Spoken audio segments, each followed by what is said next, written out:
everyone, welcome to another episode of Cravings Vlog. I'm Karen Ahmed. If you've been following my blog, you know I love to try simple recipes. Some of them are fusion recipes, some of them just have a great wow factor. But sometimes I also like to tackle some of the old traditional favorites.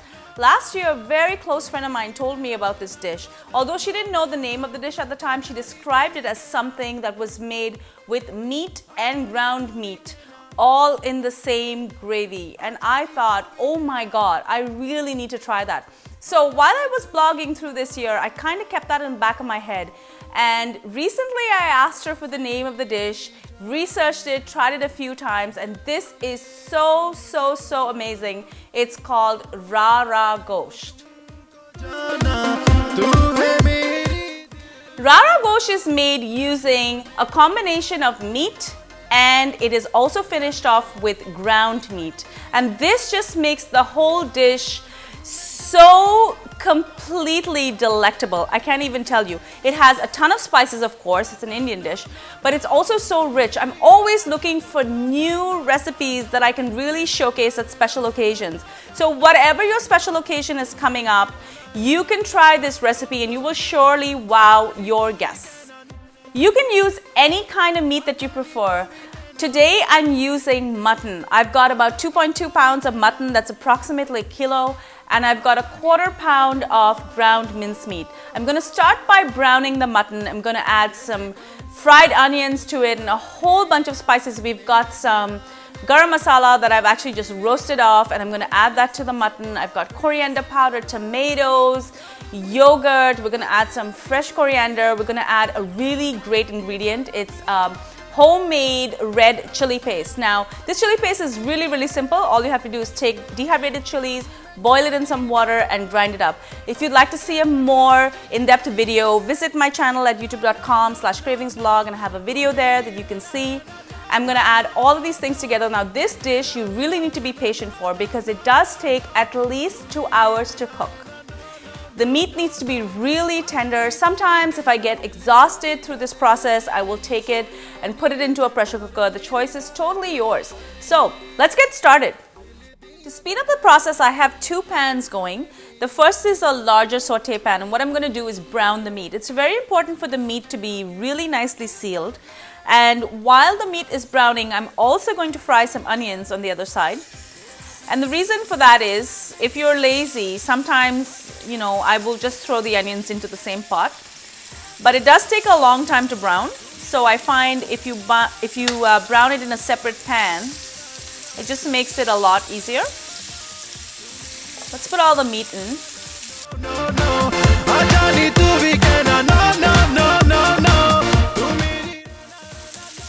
The meat's going to take about 5 minutes to brown. This is on pretty high heat.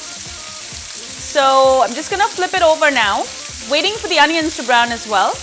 I've got about 2 red onions. As you know, my preference is always to use red onions. So that's going to brown. As soon as the red onions are ready, I'm just going to add it back into this saute pan and let them cook together.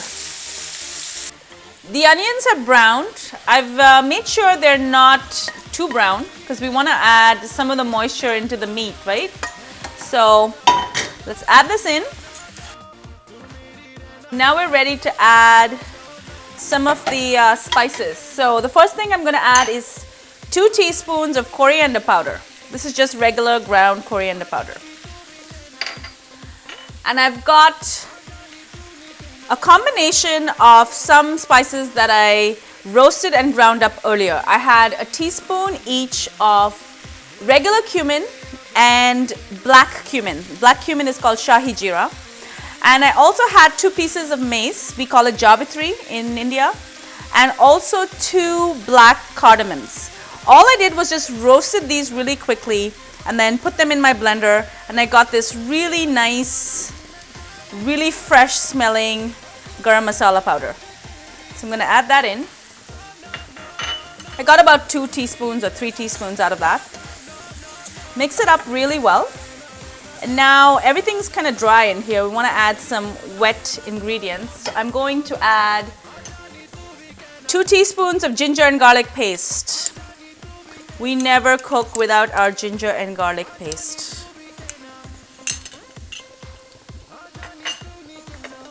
let's mix that up. Let the ginger and garlic paste just cook off a little bit, because you don't want that sort of raw ginger and garlic taste in your mouth. Once that's done, I'm going to add an ingredient that personally I'm really excited about. And that is 3 teaspoons of red chili paste. Now, I spoke about this briefly earlier. I actually just made this myself. It's so easy to make. Go to my channel. There's a video showing you how to make this.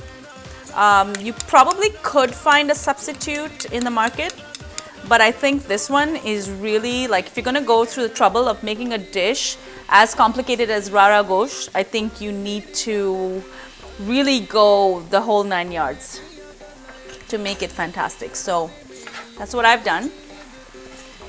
This red chili paste has a ridiculously beautiful color. And once this starts to cook up, you're going to see the oil flow to the top, and the oil is going to be red. And this is the reason, because of the Kashmiri chilies that we put in it. So I'm going to coat the meat with this. And next we're going to add some more moisture because we need it. I've got 2 tomatoes that I chopped up. Let's add this in.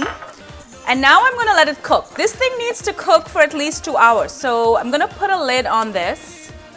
And basically I'm going to cook it for at least 15 to 20 minutes. I'm going to just check on it, add some water if required. I want all the tomatoes to melt into the gravy.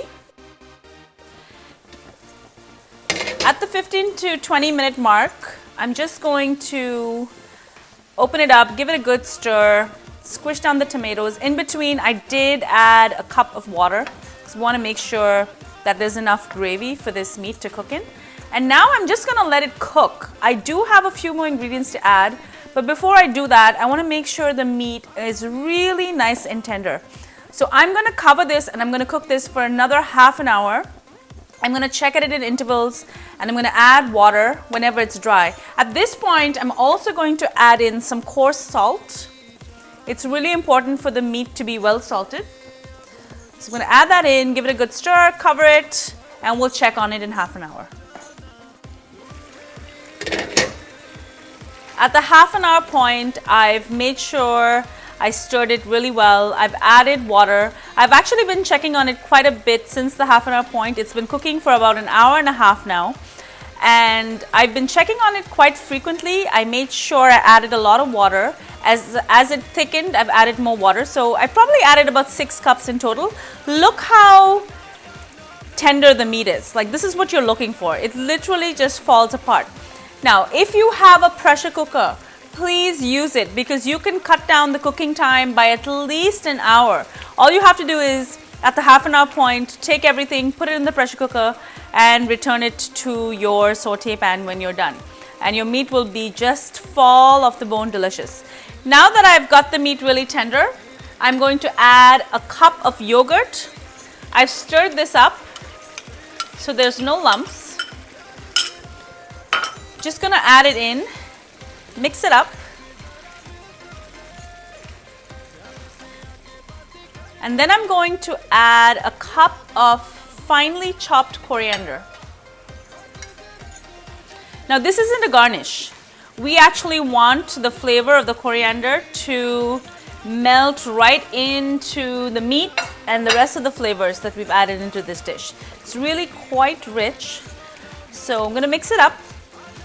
I'm going to cover it and cook it for another 10 minutes.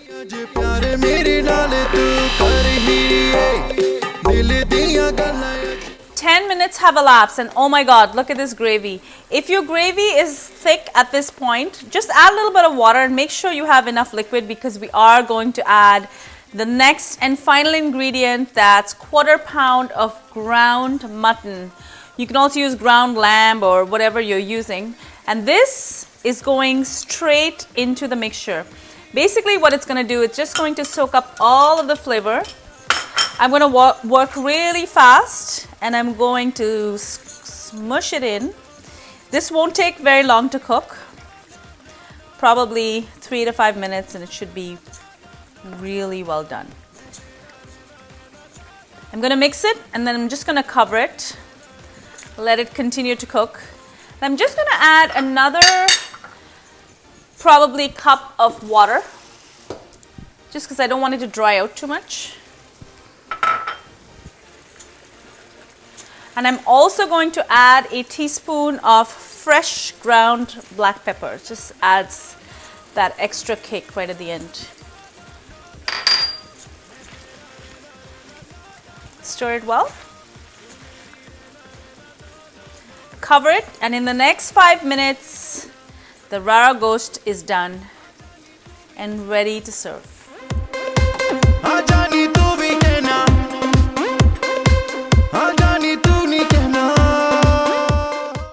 This isn't a curry in a hurry, but what it is a curry with ultimate flavors. So, thank you so much for joining me. See you next time on Cravings blog. And if you're in the mood for something adventurous, please stop by at my channel, youtube.com/cravingsblog. I would love to see you there. Let me know what you like. Let me know what you're looking for. Or just tell me what you think of the videos. Thank you so much. See you next time. Bye.